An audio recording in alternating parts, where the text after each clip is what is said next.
All right, what's up? Here we go. Friday, happy Friday. A lot to talk about. I can start with myself here with sports betting and the disaster of the day it was yesterday. So I just want to, get right to it and explain what I meant as far as the plus 150 juice with baseball dogs moving forward. But yeah, first with yesterday, all the opening day games go the wrong way. Just I need one more sign, right? That I wanted to stick to just underdogs. So there it is. The Reds blow it in the ninth, and the other two games, I'm just wrong about it. So it is what it is. Gellin didn't have his stuff, and the Red Sox Rangers fall short. So what I wrote yesterday, and just to give you guys a little bit more clarity, is if I find a game, it won't be every day. It, there could be a couple games. One day it's going to be, depending on what the schedule is and my analysis of it. But if I find a baseball game where the underdog is at least plus 150, then that's a game that I like. Then that's a game I'll advise. Outside of that, it's just too volatile. I don't want to follow a specific team. I tried that last year, whether it was the Orioles or the Padres, and I just don't want to force it. I think the best value I can offer is doing pods to share thoughts with sports betting, talk about the Orioles, and whether it's sports betting news, sports betting information, strategies, all different things that I want to contribute to help. And at the foundation of it, I think you really need to bet underdogs for baseball and stick to that. Do you have to do plus 150 or higher? No. That's the juice I've picked at the moment. If one is like, I should give myself a little grace because, the odds can change throughout the day and you might have different odds than what I'm having. So you can just, if I see something in the plus 145 range, I'm going to count that as well. But essentially, that 150 barrier gives me yeah, I don't think when you start flirting at plus 115, plus 120, it's not enough of a built in advantage if you're betting baseball consistently. And specifically this year, I think there's a ton of parity. The way baseball is shaped out in the American League, I expect a lot of parity. And in the National League, there's a couple of teams, the Braves and the Dodgers, I think will be, above the rest of the teams. I'm still high on the Diamondbacks. But when I go through these leagues, it's a lot of young players and a lot of unpredictability, volatility. There's a new collective bargaining agreement next year, and I just think there's a lot of moving parts. And I wouldn't expect dominant teams. And any team can beat any team in baseball, and those are just my way of looking at it. So, if I see a game, a specific series, something where I'm like, you know what, if it's plus 150 or higher, and I really like it, I'll put it out there, and that's what I'll do for baseball season. NBA playoffs, I will do series previews. If you're betting NBA playoffs, I'll certainly offer my thoughts on each series. But individual game betting, that's not going to be for me. Just not. I I'd rather offer what I think can be helpful than just to force games, just to force games. And the baseball games yesterday was a reminder. So anyway, I want to start with that. And now we'll do the Orioles at the end since that's positive. We'll save the positive for the end. The Maryland game yesterday, I mean, you can get a lot of different opinions on what went wrong, but to me, it's fairly obvious that they didn't capitalize enough in the first half. So even though it was a 2 point game, and it just wasn't the way Maryland wanted to play. It was 40-38. Florida turned the ball over a ton, and Maryland just was showing too many signs of not converting. The tempo was too much. And then the second half, it just got away from them. Once Florida got the lead, they just never really gave it back. And Maryland they kept trying to hang, and it just couldn't get over the hump because the tempo wasn't where it needs to be. And the offensive rebounding just breaks your balls when you're not using your bench. And Florida didn't use the bench a tremendous amount either. But Maryland is just getting worn down, and too many offensive rebounds, too many second chances, and that was just that. Florida, I think it was closer than 16 points. You look at the box and you're like, man, the Clayton kid only had 13 points, and it was right. They had all these turnovers. Maryland beat them at the free throw line. But at the end of the day, it was the rebounding and the tempo. So I thought Aberdeen for Florida made a ton of big shots in the second half. And yeah, Gators are going to play Texas Tech. Man, that was the best game of the tournament. Texas Tech helped me get the over, and they knock off Arkansas in just a classic game. If you stayed up for it, Calipari's team up 16 in the second half and just couldn't hold it. Texas Tech forces overtime. Arkansas misses a shot at the buzzer, and then in overtime they miss a shot at the buzzer to tie it. Just a tough game for Arkansas. I thought they played great. I don't know how Florida matches up exactly with Texas Tech because the Red Raiders are not going to let them rebound the way Maryland did. But it's hard for Texas Tech to score. Like they really struggle to score. Um, but if they're going to have to do what Maryland couldn't do, which is play that game lower scoring. Arkansas, if they would have won that game the way they're playing, I thought that was going to be a really tough matchup for Florida. But we'll see. The coach for Texas Tech is fantastic. They're probably getting 5, 6 points. I haven't checked it. Florida didn't play a great game against UConn. Didn't play great against us. They're probably due for a great game. They'll probably win, but I don't know if I want to give the points. So I'll think about that going into tomorrow. And in the other bracket, just got it wrong. Alabama just wouldn't stop making shots. They look like the Boston Celtics. Like every single shot was a 3-pointer. It felt like every shot's going in. They shoot 25 made threes. I think it was 25 out of 51. Sears hits 10 of them. Oh boy, BYU was good. I just should have taken the over in that game because if BYU was going to win, they were going to score more points. It was going to be a high scoring game anyway. So I feel like I blew that. And yeah, Alabama's going to face Duke. I got that one wrong. And never do anything with Duke positive ever again because all of a sudden Arizona just gets hot, makes all these 3-pointers, and they were hanging with Duke for a while. Then it looked like Duke was going to blow them out, and they couldn't. Arizona made a bunch of shots again in the second half. I was watching more of the Texas Tech Arkansas game. Say Texas Tech a billion times in a row, that'll get you. But anyway, Duke beats Arizona. Cooper Flag's ridiculous. It's a better matchup for Duke to face Alabama than any of the other elite teams because the way you beat Duke is not by outscoring them. They showed yesterday they can score too. I think you have to be able to stop them inside and not let them dominate. Alabama, I don't think has the horses to do it. I won't bet on it, but it wouldn't shock me if Duke beats Alabama handedly tomorrow. But we'll see. Hopefully, Alabama beats them.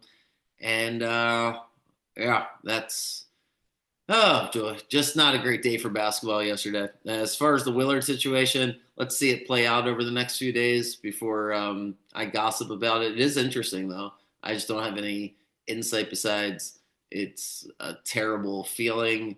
It probably could have been handled in 100 different ways that is better than this. I don't know about negotiating things publicly. I don't know what value that has. And if anything, it just leaves bad taste in the fans' mouth.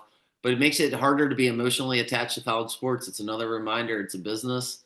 And it just, as you get older, if you didn't go to that particular university, you're not invested in it financially, and you know it's all about money, it's hard to pretend like it's not all about the money. So for a moment, you were able to forget about that when Derek Queen made that buzzer beater. He's from Baltimore. It was a good feeling, and it sucked the way this week played out. So that's that on Maryland. I'll talk about it more once Willard makes his decision and Maryland makes their decision. Orioles in a second. First, I want to do the games tonight. Houston's basically playing a road game against Purdue. The game's in Indianapolis. It'd be majority Purdue fans. Houston matches up great with Purdue. I think they should dominate inside. It's a lot of points, and the game's at Purdue essentially. So I don't know. I wanted to fade Houston, but I don't like Purdue. I thought Purdue played great against McNeese State. Now they're getting like a more dynamic version, a better version of McNeese State, essentially in Houston, the way they play. Houston's going to get after it. They're long. I don't know. I got to think about that game a little bit more. I don't have a strong opinion on it. I do have a strong opinion on Michigan State. That's the first game. I think Ole Miss played the best they possibly could against Carolina and Iowa State. If Ole Miss could have played, the next day or the day after, maybe they beat Michigan State, but a whole week to prepare. I'm going to go with Michigan State. I'm going to go with Izzo. I'm going to go with the coaching and the pedigree. And I think Michigan State's got the best roster. They're deep. They got 8 guys they can go to. I like Michigan State today to handle Ole Miss. Auburn, I think, handles Michigan. I don't think it's a great matchup at all for Michigan because Michigan turns the ball over at a ridiculous rate. And if Auburn was going to lose, I think they were going to lose to Creighton. This Michigan, Creighton had them. Creighton was I thought Creighton really, they should have covered the spread, but Creighton was playing good basketball, and then Auburn's defense like turned it on at the end. I expect them to smother Michigan. I don't know how competitive this game will be. I do like Michigan State to beat Auburn on Sunday when they match up because I think Michigan State is the kryptonite to Auburn because they'll be able to bully Auburn, and yeah, I like Michigan State in that game. But tonight, I like Auburn to beat Michigan handedly. Kentucky, Tennessee. I'm surprised it's 4.5. I think most people are going to take Kentucky. It's a classic SEC matchup. These teams know each other really well. I'll dive more into that game, in a little bit here. I haven't quite formulated an opinion on it. Still, still kind of recovering from yesterday with the Orioles and Maryland. But my initial thought with Kentucky, Tennessee is a huge contrast in style, and Kentucky can play, you know, they can run their motion offense and get rolling against certain teams.